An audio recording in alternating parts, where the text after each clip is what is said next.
पाक फौज के शोबाए ताल्लुकात आमा ISPR के director general DG major general Ahmed Sharif Chaudhry ने कहा कि जाफर एक्सप्रेस पर दहशतगर्दों के हमले में शहीद होने वाले 26 मुसाफिरों में से 18 का ताल्लुक फौज और FC से है। DG ISPR major general Ahmed Sharif Chaudhry ने वजीर आला बलूचिस्तान सरफराज बुगटी के हमरा प्रेस कॉन्फ्रेंस के दौरान एक सवाल पर वजाहत करते हुए कहा कि हमले में शहीद होने वालों की तादाद 26 हो गई है और इनमें इजाफे का खदशा मौजूद है, क्योंकि बाजियाब करवाए गए 354 यरगमालियों में से 37 जख्मी हैं। DG ISPR lieutenant general Ahmed Sharif Chaudhry ने कहा कि पाकिस्तान में दहशतगर्दी के वाक़यात में भारत और अफगानिस्तान मुलव्विस हैं। जाफर एक्सप्रेस हमले का मरकजी स्पॉन्सर भारत है, जबकि ताने बाने अफगानिस्तान से मिलते हैं।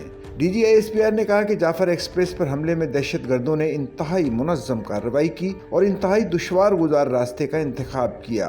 ट्रेन वाक़े से कबल दहशतगर्दों ने FC चेक पोस्ट पर हमला किया, जिसमें 3 FC एहलकार शहीद हुए। ट्रेन पर हमले के बाद मुसाफिरों को उतार कर टोलियों में तकसीम किया, जबकि भारतीय मीडिया पूरे वाक़े की मिस रिपोर्टिंग करता रहा। इस मौके पर ISPR ने भारतीय मीडिया की जानिब से वाक़े की मिस रिपोर्टिंग की वीडियोस पेश की और कहा कि एक दहशतगर्द तंजीम की जानिब से शेयर की गई वीडियो को बार बार इंडियन मीडिया ने चैनल्स पर दिखाया। कुछ पुरानी वीडियो भी दिखाई, जिसका फैक्ट चेक किया गया तो मालूम हुआ कि कुछ वीडियो पुरानी हैं और कुछ वीडियोस AI के जरिए बनाई गई हैं। उन्होंने कहा कि 11 मार्च को 1 बजे के करीब दहशतगर्दों ने ID धमाके के जरिए पटरी तबाह करके ट्रेन को रोका। 12 मार्च को हमारे FC और आर्मी के जवानों ने इलाके का मुहासरा किया। दहशतगर्द टोलियों की शक्ल में लोगों को लेकर बाहर मौजूद थे। दहशतगर्दों पर हमारे स्नाइपर्स की टारगेटेड फायरिंग के नतीजे में एक मंजरनामा बना और इस सूरत हाल में मखवियों को वहां से फरार होने का मौका मिला।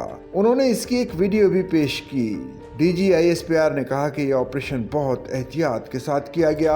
हमारे special services group Zarrar group ने मखवियों को खुदकुश बमबार से निजात दिलाई, जो कि टोलियों की शक्ल में मौजूद लोगों के साथ बैठे थे। 24 घंटे से वो यरगमाल थे। फौजी जवानों ने बड़ी प्लानिंग के साथ दहशतगर्दों को इंगेज किया और लोगों को छुड़ाया। दहशतगर्द अफगानिस्तान में मौजूद अपने हैंडलर से मुसलसल राब्ते में थे।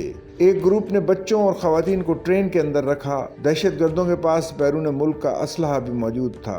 उन्होंने कहा कि इस पूरे ऑपरेशन की सबसे अहम बात यह है कि इसमें किसी एक मग़वी की भी जान नहीं गई। इंतहाई महारत, एहतियात और प्रोफेशनलिज्म के साथ ऑपरेशन किया गया।